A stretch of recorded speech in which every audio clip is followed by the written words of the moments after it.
এই যে ছেলেপেলেরা গোসল করছে। আসলে শুক্রবারের দিন আরও অনেক মজা মাস্তি করে।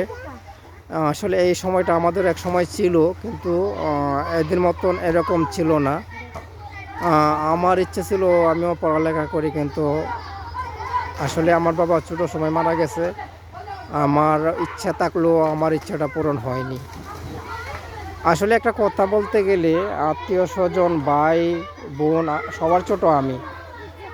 হ্যাঁ, বড় ভাইয়ের পজিশন ভালো ছিল, তখন আমরা একসাথেই ছিলাম। কিন্তু ইচ্ছা করলে আমার বড় ভাই আমাকে পড়ালেখা করাতে পারতো। এটা আমার নসিবে নাই, আমার বড় ভাইকে দোষায় লাভ নাই।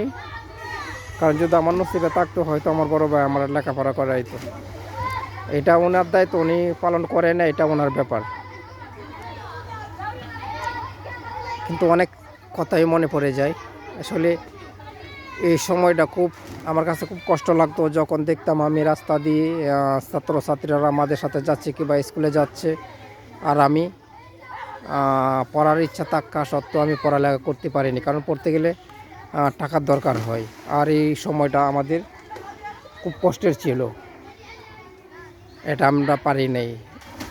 তো এই যে এরা আনন্দ ফুর্তি করছে, আসলে আমার কাছে খুব ভালো লাগছে। এর জন্য আমি এদের একটু ভিডিও করলাম। এখানে আমার ছেলেও আছে। এদের সময় তো আসলে আমরা আমাদের এক সময় গেছে, আমরা খাবার পর্যন্ত তেমন একটা পাইনি। আর এরা তো এখন যে কোনো জিনিস বায়না করতে পারে, আলহামদুলিল্লাহ দেওয়ার মতন অ্যাবিলিটি আছে, দিতে পারি। এদের যে কোনো চাওয়া আমি ইনশাল্লাহ পূরণ করতে পারি। এটা আমার অহংকার না, এটা আমাকে আল্লাহ দিয়েছে বলে আমি এদের আশাগুলো আমি পূরণ করতে পারি। না হতে আমার দ্বারা সম্ভব ছিল না। আমি এদেরকে এখানে আমাদের সাথে পড়াবো, রুম ভাড়া রেখে এদেরকে নিয়ে আমি কোনোদিনও কল্পনা করতে পারি নাই। হয়তো আল্লাহ আমাকে এই সুযোগটা দিচ্ছে, এর জন্য আমি এটা করতে পারছি। আল্লাহর কাছে হাজারো কোটি শুকরিয়া যে আল্লাহ আমাকে এতটুকু তৌফিক দিয়েছে।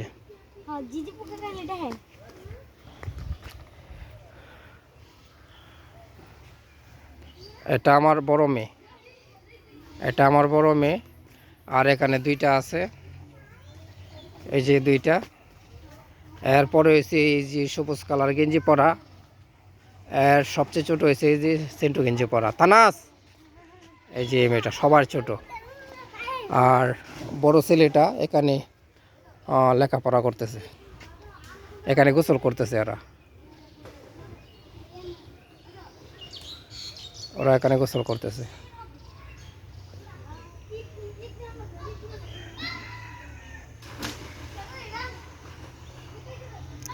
আসলে এই সময়টাতে আমরা ইচ্ছা করলেও ফিরে যেতে পারবো না, কিন্তু স্মৃতিগুলা সময়টা মনে পড়ে আমাদের। ওরা তো আমরা যে পানি পেতাম আমাদের গাঙ্গের সামনে বাড়ি, তো বর্ষাকাল হলে আমরা পানিতে নেমে অনেক আনন্দ ফুর্তি করতাম। এখানে তো পানি বন্দি করা পানি, একটা পুকুরের মধ্যে আর আনন্দ ফুর্তি করছে, কিন্তু আমরা গাঙ্গের মধ্যে করতাম। বর্ষাকাল হলে বাড়ির সামনে পানি আসতো, গাছের থেকে লাফাইতাম, বলটাই খেলতাম, পানির মধ্যে ফুটবল খেলতাম, অনেক মজা করতাম। এখন এই সময়টা ইচ্ছা করলে আমরা পাবো না, কারণ এরকম দুষ্টামি করার মতন মন মানসিকতাও আমাদের নেই। আর এরকম করলেও মানুষ বলবে যে বড় হয়ে পাগল হয়ে গেছে।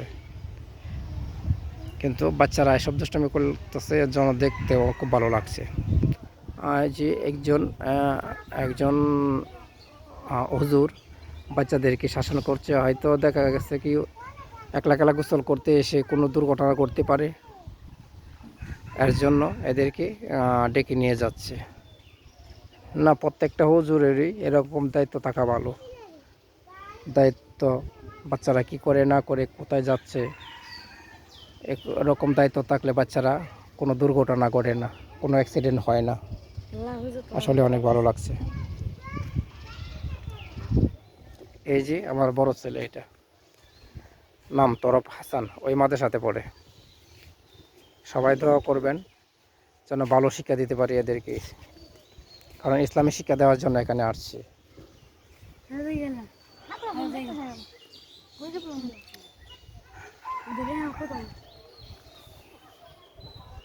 এই সময়টা আসলে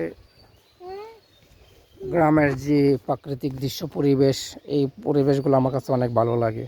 কারণ আমাদের দেশে মানুষে বলে সোনার চেয়ে কাটি আমার দেশের মাটি।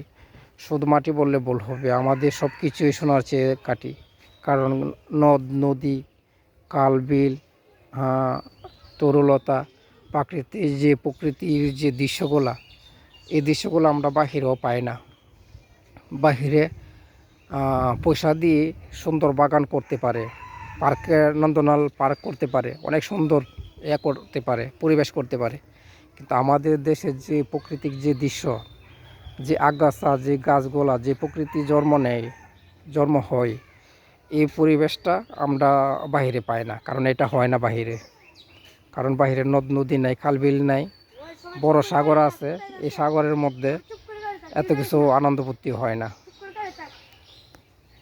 এই যে পরিবেশটা যত সুন্দর লাগছে আমার কাছে, আসলে বাহির থেকে যখন এই প্রাকৃতিক যে দৃশ্যগুলো দেখি, তখন অনেকটা মিস করি যে এই সময়টাতে যদি আমি দেশে থাকতে পারতাম, আমার কাছে খুব ভালো লাগতো।